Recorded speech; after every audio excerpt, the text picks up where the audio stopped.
कर्नाटक में कांग्रेस सरकार ने मुस्लिम ठेकेदारों को सरकारी टेंडर में 4% आरक्षण देने का फैसला किया है। सिद्धरमैया सरकार ने कर्नाटक पब्लिक प्रोक्योरमेंट एक्ट 1999 में संशोधन को मंजूरी दे दी है। बताया जा रहा है कि इस बदलाव का बिल विधानसभा के इसी बजट सेशन में लाया जाएगा। विधानसभा से पारित होने के बाद कर्नाटक के सरकारी टेंडर में मुस्लिमों को 4% आरक्षण देने का रास्ता साफ हो जाएगा। कांग्रेस सरकार के इस फैसले पर बीजेपी ने निशाना साधा है। बीजेपी नेता रविशंकर प्रसाद ने कहा कि अभी तक हमने नौकरियों में आरक्षण के बारे में सुना है, अब वे मुसलमानों के लिए सरकारी टेंडर आरक्षित कर रहे हैं। ये तुष्टीकरण की पराकाष्ठा है। सवाल है कि आखिर तुष्टीकरण की सियासत क्यों? क्या कांग्रेस को अपना वोट बैंक खिसकने का डर सता रहा है? कर्नाटक सरकार के इस फैसले का देश के दूसरे राज्यों में क्या असर होगा? दो टूक में इसी पर करेंगे चर्चा। पहले सुनते हैं बयान। बीजेपी इसका विरोध करती है और करेगी। आपको याद होगा कि आंध्र प्रदेश में 4% रिजर्वेशन दिया गया था। आंध्र प्रदेश हाईकोर्ट ने उसको क्वॉश कर दिया। मैटर सुप्रीम कोर्ट में कॉन्स्टिट्यूशन बेंच में पेंडिंग है, क्योंकि religious based reservation is not permissible under the Indian constitution. ये जो संविधान की बात बार बार करते हैं, उसमें स्पष्ट लिखा हुआ है सोशल बैकवर्डनेस, एजुकेशनल बैकवर्डनेस। उसमें तो हर जात के लोगों को देते हैं, अच्छी बात है, ओबीसी को भी देते हैं, मुस्लिम समाज के भी ओबीसी को आप दे सकते हैं, लेकिन सीधा गवर्नमेंट कॉन्ट्रैक्ट में हम देंगे 4% रिजर्वेशन, ये टोटली अनकॉन्स्टिट्यूशनल है। देखिए, यह पूरी तरह धर्म के आधार पे आरक्षण कोई भी और मजहब के आधार पे देता है, पूरी तरह असंवैधानिक है और देश विरोधी भावना है। देश को कहीं ना कहीं यह एक बंटवारे की तरफ ले जाने वाला है और ये दुर्भाग्यपूर्ण है। जब भारत आज़ाद हुआ उसके पहले पाकिस्तान एक टुकड़ा बन गया, धर्म के आधार पे ही तो बनाना। तो जब बन गया तो यहाँ पे मजहब और धर्म की नाम पे कर्नाटक में जिस प्रकार से आरक्षण की बात की जा रही है, तो यह दुर्भाग्यपूर्ण है। और कर्नाटक की सरकार तो हिंदू विरोधी सरकार है। पता नहीं, हमको इसकी कोई जानकारी नहीं है। अब राज्य सरकार का ये फैसला। और आज की बहस के उस सवाल पर एक बार नजर डाले थे। आरक्षण पर संवैधानिक सवाल, धार्मिक आधार को लेकर छिड़ा पवार। सरकारी ठेकों में मुस्लिमों का आरक्षण, कांग्रेस का नया तुष्टीकरण। कर्नाटक में आरक्षण पर बीजेपी का वार, हिंदू विरोधी कांग्रेस सरकार।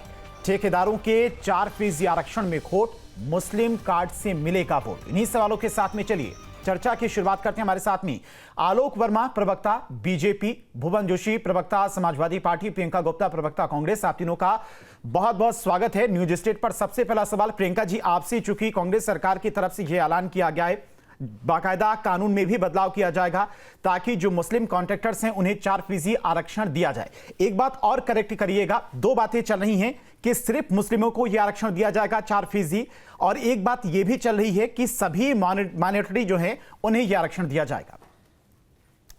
देखिए, माइनॉरिटीज का मतलब क्या होता है, मुझे लगता है कि समझाने की जरूरत मुझे होनी नहीं चाहिए, पर फिर भी मैं समझा देती हूँ। उसमें सभी जो है माइनॉरिटीज की जो कास्ट होती हैं वो इंक्लूडेड होती हैं, जिसमें सिख भी हैं, जिसमें ईसाई भी हैं, जिसमें बौद्ध भी हैं, जिसमें जैन भी हैं, जिसमें मुस्लिम भी हैं। मैं पूछना चाहती हूँ, जो सबका साथ सबका विकास की बात करते हैं, 4% आरक्षण में छाती पीट रहे हैं बैठ के, इन्हें तो शर्म आनी चाहिए। मैं पूछना चाहती हूँ, आज देश को हिंदू मुसलमान में बांटने से अच्छा है ये इस बात पे सोचते कि किस तरह से देश के बेरोजगारों को नौकरी मिलेगी। अरे भाई, आप हिंदुओं के बारे में ही सोच लीजिए। जब कुंभ के मेले में हिंदू भगदड़ में मर गया, सनातन जो था वो हिंदू भगदड़ में मर गया, तो आज तक उसका डाटा नहीं दे पा रहे कि कौन लोग थे वो, उनके नाम, नंबर, उनका घर, पता कुछ भी नहीं दे पाए। और आपने कहा कि हम ठीक है इतना पैसा जो है कंपनसेशन में देंगे, वो कहाँ दे पा रहे हैं? जब 30 लोगों के नाम तक तो आज तक रिलीज नहीं कर पाए, ये है सरकार। मैं पूछना चाहती हूँ कि जहां पर बात आती है कि सिर्फ महिलाओं के अपराध को, सिर्फ अगर वो एक विशेष धर्म के लोग हैं तब तो उस पर कार्रवाई होती है, पर महिलाओं के अपराध अगर जो है किसी हिंदू धर्म के लोग करते हैं तो उस पर कोई कार्रवाई भी नहीं होती, उसकी कंप्लेंट भी नहीं सुनी जाती है। तो ये क्यों ट्रेंड बनता चला जा रहा है? भाई आपको तो अगर कर्नाटक में कांग्रेस सरकार क्या कर रही है? यही तो तुष्टीकरण की राजनीति ही तो है जो बीजेपी की तरफ से आरोप लगाया जा रहा है। सिर्फ बीजेपी की तरफ से ही कहा जा रहा है कि सिर्फ मुस्लिमों को ही क्यों? अरे भाई अगर भाई मुस्लिम इस देश का हिस्सा तो हैं भाई, निकाल तो देंगे नहीं आप उनको, या निकाल देंगे ऐसा कुछ भारतीय जनता पार्टी कह रही हो तो वो उस पर विचार किया जाए। नहीं, सभी के लिए अगर ये कानून आ रहा है तो बहुत अच्छी बात है, सभी माइनॉरिटी के लिए अगर ये कानून आ रहा है बहुत अच्छी बात है, लेकिन सिर्फ मुस्लिमों के लिए वो तो स्पेसिफाई कर दिया है वहां मुख्यमंत्री जी ने और डिप्टी सीएम दोनों ने मिलकर स्पेसिफाई कर दिया। अब उसके बाद भी भारतीय जनता पार्टी के पेट में दर्द हो रहा है, तो मैं पूछना चाहती हूँ पेट में दर्द तब नहीं होता जब जो है किसान की आत्महत्या करता है, तब वो हिंदू नजर नहीं आता। मैं पूछना चाहती हूँ ये लगातार जो अपराध है उत्तर प्रदेश में बढ़ता चला जा रहा है, तब पेट में दर्द नहीं होता इनके, तब पेट में दर्द नहीं होता जब इनसे पूछा जाए कि महिलाओं के ऊपर अत्याचार क्यों बढ़ता चला जा रहा है उत्तर प्रदेश में। इनसे पूछिए कि वो बेरोजगार जिसको पास रोजगार नहीं है, जो रोजगार के लिए पूरी तरीके से जो है राह तक रहा है, तब फिर इनके पेट में दर्द क्यों नहीं होता। मैं पूछना चाहती हूँ महंगाई जो पेट्रोल आज 100 रुपए में लोग खरीद रहे हैं, तब पेट में दर्द क्यों नहीं होता। रुपए की वैल्यू लगातार गिरती चली जा रही है, लगभग 87 से ज्यादा उसकी वैल्यू हो गई है, तो मैं समझती हूँ कि क्या तब पेट में दर्द नहीं होता। कर्ज लगातार देश पे और उत्तर प्रदेश पे बढ़ता चला जा रहा है, तब पेट में दर्द नहीं होता। किसानों की आय दुगनी करने का वादा किया और किसानों की आय ही घटा दी, आत्महत्या करने पर मजबूर है, बिजनेस व्यापार छोटे लोगों के चल नहीं रहे, उसके ऊपर कुछ काम नहीं करना है। चाइना से इंपोर्ट बढ़ता चला जा रहा है, एक्सपोर्ट हमारा घटता चला जा रहा है। आखिर हम जा कहाँ रहे हैं। लगभग 5-6 महीनों से लगातार शेयर मार्केट क्रैश होती चली जा रही है। महिलाओं की घरेलू बचत पूरी तरीके से जो है 50 सालों में सबसे कम हो गई है। बेरोजगारी का ये हाल है कि रोजगार के नाम पर ये सिर्फ और सिर्फ कॉन्ट्रैक्ट की नौकरियां बांट रहे हैं। आप पूछिए इनसे, कॉन्ट्रैक्ट की नौकरी पाने वाला क्या उसकी जिंदगी सिक्योर होगी? क्या देश को मजबूत कर रहे हैं? आलोक जी जवाब। कितना अच्छा होता कि हमारी साथी प्रवक्ता कर्नाटक में बात करती। कर्नाटक में आपकी सरकार ने क्या किया, वही चेहरा जो आपकी पहचान है, तुष्टीकरण की राजनीति आपकी पहचान है, वही आपने लागू कर दिया। देश को जब भारतीय जनता पार्टी बदलने की कोशिश कर रही है तो आप उस दिशा में लेकर के जा रही हैं जहां वोट की खातिर आप कुछ भी करेंगे। अरे साहब, नौकरियों में तो हमने आरक्षण देखिए। अरे मोहतरमा, जब आप बोल नहीं थी मैं बोल नहीं रहा था। प्रियंका जी बीच में नहीं, बेवजह की बात कर रही थी, मैं बोल नहीं रहा था। प्रियंका जी बीच में नहीं, सुनने का मादा रखिए, जरा सुनने का भी मादा रखिए। प्रियंका जी उनको अपनी बात रखने दीजिए, आपकी बीच में नहीं बोल रहे थे, उनको अपनी बात रखने दीजिए, उसके बाद आप बोलिएगा। आप कहां से घूम के चली आई कर्नाटक पे, आपने एक बार भी ढंग से आप वहां नहीं रुकी। आप कुंभ चली गई, आप उत्तर प्रदेश की बात कर रहे हैं। उत्तर प्रदेश में भारतीय जनता पार्टी ने क्या किया है तो दुनिया जानती है। हम लगातार जीत रहे हैं 2014 में, 17 में, इसके बाद भी जो इलेक्शन हुआ, शहरी इलेक्शन हुआ, ग्रामीण का इलेक्शन, ग्रामीण इलाके में इलेक्शन हुआ, भारतीय जनता पार्टी जीतती है। अपनी दशा देखिए ना, आपकी हालत क्या हुई है उत्तर प्रदेश में। अपनी दशा आपने उत्तर प्रदेश पे इतना बेहतर काम किया होता, इतना शानदार आपने काम किया होता तो आप इस दशा में आज नहीं होती। भारतीय जनता पार्टी ने उत्तर प्रदेश में काम किया है, बेरोजगारों के लिए काम किया है, सड़क पानी बिजली पर काम किया है। प्रियंका जी बीच में नहीं, प्रियंका जी अब जब आप बोलेंगी तो आलोक जी भी बीच में बोलेंगे, तब आप कहेंगे बीच में बोल रहे हैं। जब हम प्रियंका जी बीच में नहीं, किसी की बात समझ में नहीं आएगी फिर। जब हम कहते हैं कि सबका साथ, सबका विकास, सबका विश्वास और सबका प्रयास, तो मनसा वाचा कर्मणा हमारा उद्देश्य भी यही होता है, हमारा मकसद भी यही होता है। देश को हम इसी राह पर लेकर के चलते हैं। लेकिन आप क्या करते हैं साहब, कर्नाटक में आपकी सरकार आई, आपने बेरोजगारी पर बात तो नहीं की ना, आपने कहा कि आरक्षण हम दे रहे हैं, अब आप ठेकेदारी में भी आरक्षण देंगे। अरे साहब, आप सनातनियों की बात भी कर लीजिए, बहुसंख्यक जो बहुसंख्यक है उनकी भी बात कर लीजिए, उनकी चिंता कौन करेगा। एक राष्ट्रीय पार्टी अगर अपना विजन, अगर अपना रास्ता इतना संकीर्ण रखेगा, अगर एक राष्ट्रीय पार्टी का नजरिया इतना संकीर्ण होगा तो देश कैसे आगे बढ़ेगा। और सबसे बड़ी बात प्रियंका जी हमें कुछ नहीं कहना, देश देख रहा है आपके सारे कर्तव्य, जीतने की कोशिश आपकी, किसी भी तरीके से आपको जीतना है। आप देश का बंटवारा करके जीत जाना चाहते हैं इलेक्शन में। मुझे लगता है कि देश बहुत आगे बढ़ गया। प्रियंका जी, शर्माना आपको चाहिए, चुन्नू भर पानी में डूब आपको मरना चाहिए। आपको कांग्रेस से पूछना चाहिए, आपको राहुल गांधी से पूछना चाहिए। कर्नाटका में जो आपने किया उस पर आपको शर्मिंदा होना चाहिए। यमुना की सफाई भी आप ही करेंगे। भाई साहब शर्म तो आपको आनी चाहिए। और उसी अरे अरे मोहतरमा, हम करके दिखाएंगे ना। दिल्ली की जनता ने हमारे ऊपर भरोसा किया, दिल्ली की जनता ने हमारे ऊपर भरोसा किया और आपको आईना दिखाया, और 10 साल से ज्यादा आपको आईना दिखाया। हम करके दिखाएंगे, हमने जिम्मेदारी ली है यमुना की। बेशर्मी कर रहे हैं बैठ क्या? दिल्ली को बेहतर करने की जिम्मेदारी हमने ली है, यमुना को साफ करने की जिम्मेदारी हमने ली है। वहां की जनता ने हमारे ऊपर भरोसा किया है, देश के लोगों ने हमारे ऊपर भरोसा किया है। आप इतने चिंतित क्यों है? भुवन सर भी हमारे साथ जुड़े हम हैं। चिंतित नहीं होंगे भुवन तो क्या आप चिंतित नहीं, होंगे? आप मत होइए। चलिए ठीक है, आलोक जी, प्रियंका जी आएंगे आपके पास। भुवन जी हमारे साथ जुड़े, उनको भी सुन लेते हैं। भुवन जी, कर्नाटक सरकार जो कानून में बदलाव करने जा रही है, कैबिनेट से जो प्रस्ताव पास हुआ है, बीजेपी की तरफ से तो यही कहा जा रहा है कि ये सिर्फ मुस्लिमों के लिए है, लेकिन एक बात ये भी निकलकर सामने आ रही है कि सभी जो माइनॉरिटी हैं उनके लिए ये कानून होगा। अगर ये सिर्फ मुसलमानों के लिए होता है 4% आरक्षण, आंध्र प्रदेश में भी यही हुआ था, हालांकि उस पर हाईकोर्ट ने रोक लगा दी थी। अगर कर्नाटक सरकार सिर्फ मुस्लिमों के लिए ये कानून पास करती है, कानून बनाती है, तो क्या ये कानून बन पाएगा, मुस्लिमों को आरक्षण मिल पाएगा? क्योंकि हमारे देश में संविधान ये नहीं कहता है कि धर्म के आधार पर आप किसी को आरक्षण दे सकते हैं। जाति के आधार पर तो मिल सकता है, लेकिन धर्म के आधार पर किसी को आरक्षण नहीं दे सकते। देखिए, आज सबसे ज्यादा पेट में दर्द उनके हो रहा है जो सबका साथ, सबका विकास, सबका प्रयास कहते थे। और जो सामाजिक न्याय की जो लड़ाई है, वो यही तो लड़ाई है। जो लोग पीछे रह गए उनको भी बराबर लाना है। और देश में आरक्षण की व्यवस्था पहले से चली आ रही है, और ये प्रदेश के सरकार के द्वारा स्पष्ट कह दिया गया है, ये संपूर्ण माइनॉरिटी के लिए। अल्पसंख्यक समाज, ईसाई समाज, क्रिश्चियन समाज, बौद्ध समाज, जैन समाज, सभी समाज के लोगों को 4% आरक्षण देने का काम उसने कराया है। और अभी ये पास हो जाएगा, फिर पास होके फिर आगे की प्रक्रिया के लिए जाएगा। निश्चित तौर पे भारतीय जनता पार्टी को उन सवालों का जवाब देना चाहिए जिस प्रकार की राजनीति ये लोग करते हैं। 80-20 की बात, मुसलमान मंगलसूत्र छीन लेंगे की बात, ये भारतीय जनता पार्टी के बड़े नेता कहने का काम करते हैं।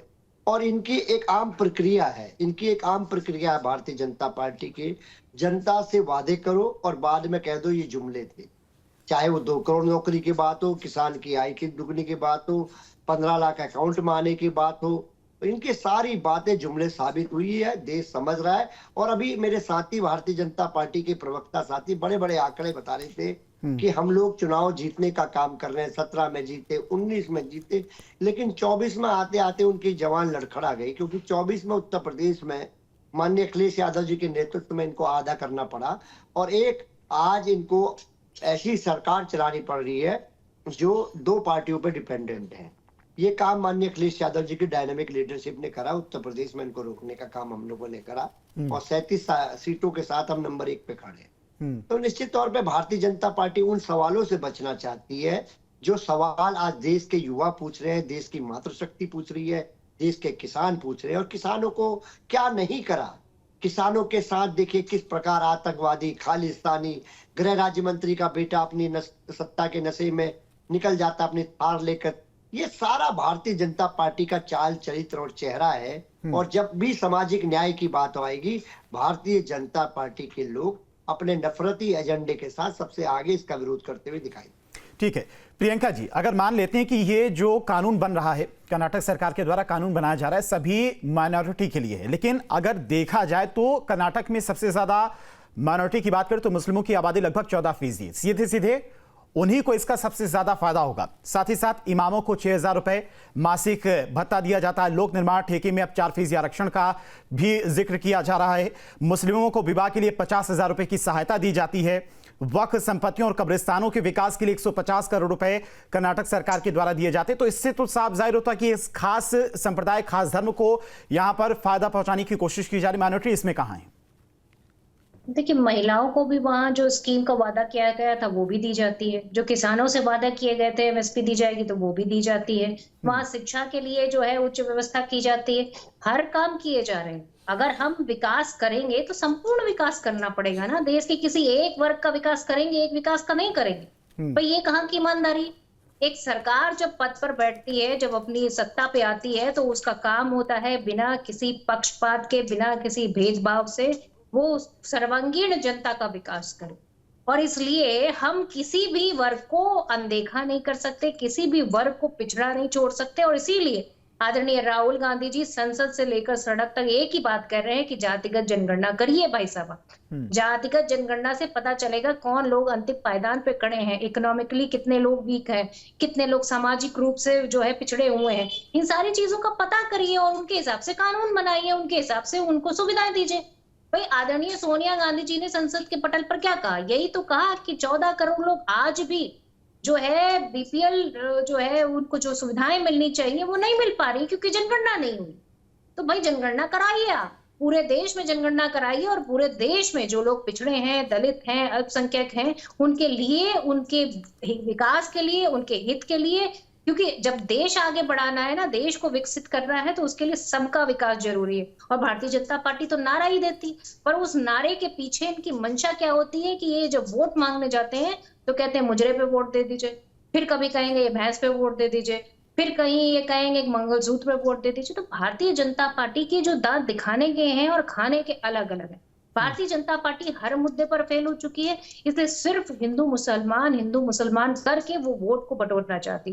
पर अब देश की जनता बेहतर ढंग से समझ गई है कि अगर हम साथ मिलकर चलेंगे तभी इस देश का विकास होगा, तभी उन सबको अपना हक मिलेगा। आज नौकरियां नहीं है, अब बताइए किस हिंदू को नौकरी दे रही?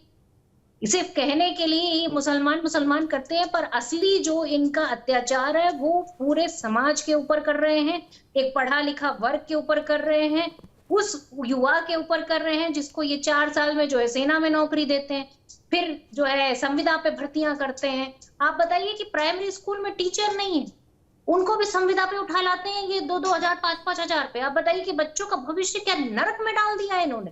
इस देश की पूरी तरीके से इन्होंने अंधकार में झोंक रखा है। अस्पताल में जाइए, डॉक्टर नहीं है। अरे डॉक्टरों की भर्ती क्यों नहीं करते? क्योंकि ये चाहते ही नहीं है कि देश आगे बढ़े। तो इनकी असली मंशा ये है कि सिर्फ अंबानी अडानी आगे बढ़े, बाकी पूरा देश जो है फिर जो 5 किलो राशन है उस पर डिपेंडेंट बना रहे। 80 करोड़ की आबादी को ये फ्री राशन देते हैं, उसके बाद भी ये कहते हैं कि हम जो है देश को आगे बढ़ा रहे हैं। अरे भाई देश को आगे बढ़ा रहे तो उनको इंडिपेंडेंट बनाइए। आप बताइए ना, आपकी जो जितने भी skill India, stand up India सब फेल क्यों हो गया? क्योंकि आपकी मंशा गलत थी। आप इन्वेस्टर सम्मिलित करते हैं, 13-13 हजार करोड़ के एमओयू साइन कर लेते हैं ऐसे फ्रॉड लोगों के साथ जो भाग जा रहे थे देश छोड़ के। एक कमरे में अपनी यूनिवर्सिटी चला रहे थे, मतलब आंखों पे कौन सा चश्मा लगा रखा है सरकार ने? ठीक है प्रियंका जी। बाद में हिंदू मुसलमान शर्म नहीं आती लोगों को? अरे शुरू हिंदू मुसलमान हम कर रहे हैं कि आप कर रहे हैं साहब? और क्यों कर रहे हैं ये तो पता चल गया ना सबको। साफ साफ आपने आरक्षण दिया तो आपने बता दिया कि आपका चेहरा क्या है। मुस्लिम तुष्टीकरण की पहचान आपकी पहले से रही है, बीच में आप थोड़ा डाइल्यूट हुए। एक बार फिर से जब हरियाणा ने आपको आईना दिखा दिया, महाराष्ट्र ने आपको आईना दिखा दिया, दिल्ली में आप बुरी तरीके से हार गए, तो आप उसी राह पर फिर पहुंच रहे हैं जिस राह पर आप पहले चलते रहे हैं। आप अच्छी तरीके से जानते हैं कि इसके अलावा कोई रास्ता आपके पास नहीं बचा है। लेकिन अगर देश को आगे बढ़ाना है, देश को प्रगति पथ पर ले जाना है, तो सड़क पानी बिजली पर काम करना पड़ेगा, किसानों के लिए काम करना पड़ेगा, युवाओं के लिए काम करना पड़ेगा। एक व्यक्ति का हक आपने ले लिया।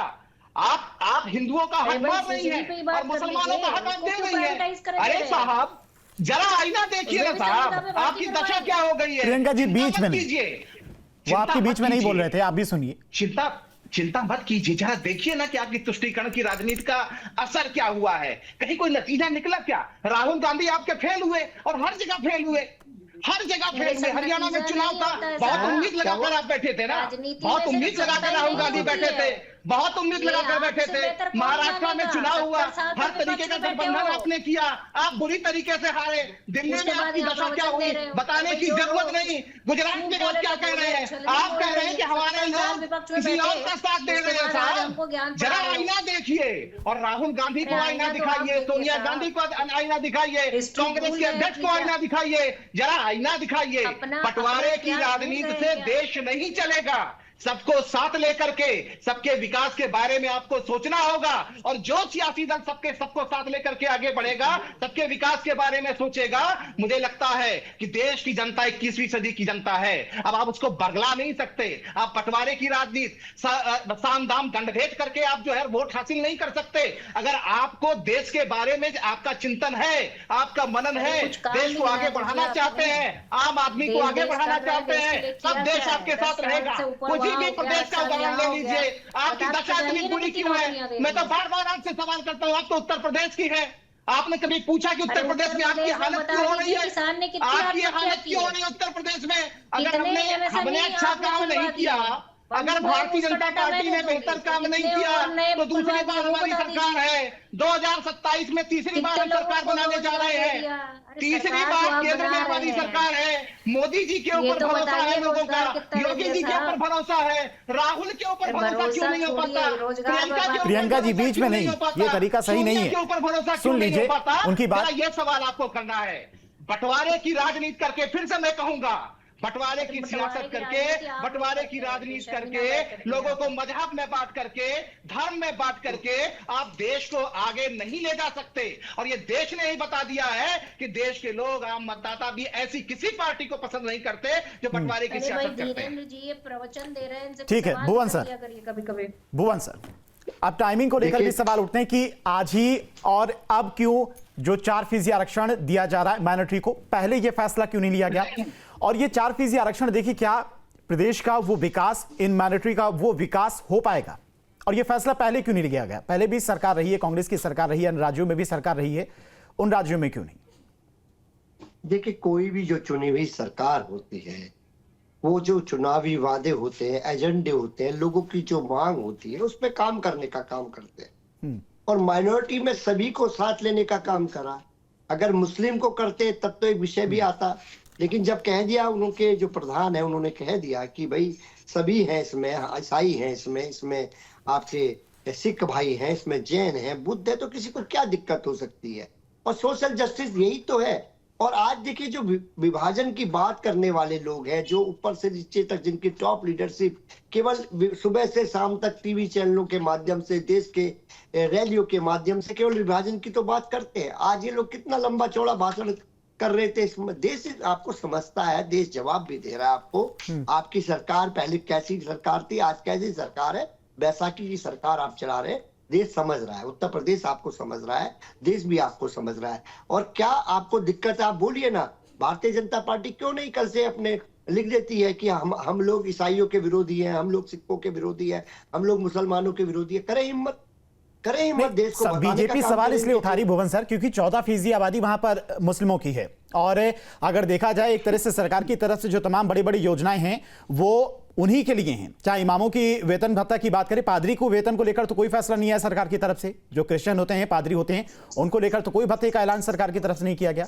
मैं आपसे, आप खुद ही कह रहे हैं कि 14% वो है, यानी कि 86% अन्य लोग हैं।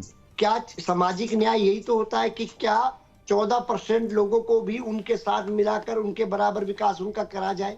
क्या ये सरकार की योजना नहीं होनी चाहिए? आखिरी खड़े व्यक्ति को सोशल जस्टिस मिले, उसको वर्क मिले, ये क्या सरकारों की नीति और नियत नहीं होनी चाहिए? उसी दिशा में तो उन्होंने काम करने का काम करा। चलिए ठीक है, समय कम है, 10 सेकंड में आलोक जी आपसे जवाब, बस उसके बाद खत्म करते हैं। अभी हमारी एक साथी कह रही थी कि आरक्षण जनगणना होनी चाहिए, जातिगत जनगणना होना चाहिए। ठीक है भाई, वो तो प्रोसेस का हिस्सा है, होना चाहिए। आपने आकलन कैसे कर लिया कि बड़ी संख्या मुसलमानों की एक बड़ी संख्या आज बेहतर दशा में नहीं है? तो ये तो साफ साफ बता रहा है कि आप तुष्टीकरण की राजनीति कर रहे हैं। अभी तो आपने कोई वेट नहीं किया, कोई इंतजार नहीं किया, जातिगत जनगणना आपके हिसाब से हुई नहीं, आपको पता ही नहीं अभी वहां पे दशा क्या है। तो आपने जो आरक्षण दिया है उसकी मंशा के पीछे क्या आपको क्या लगता है कि देश अक्लमंद नहीं है? आप जिस तरीके से चलाना चाहेंगे, बंटवारा करना चाहेंगे, देश उसको समझ जाएगा। आप बेवजह की बात कर रहे हैं, आपकी निगाहें कहीं है, निशाना कहीं है, और वो देश अच्छी तरीके से जानता है। न्यूज नेशन अब व्हाट्सएप पर खबरों की ताजा अपडेट के लिए न्यूज नेशन के इस QR कोड को स्कैन करें।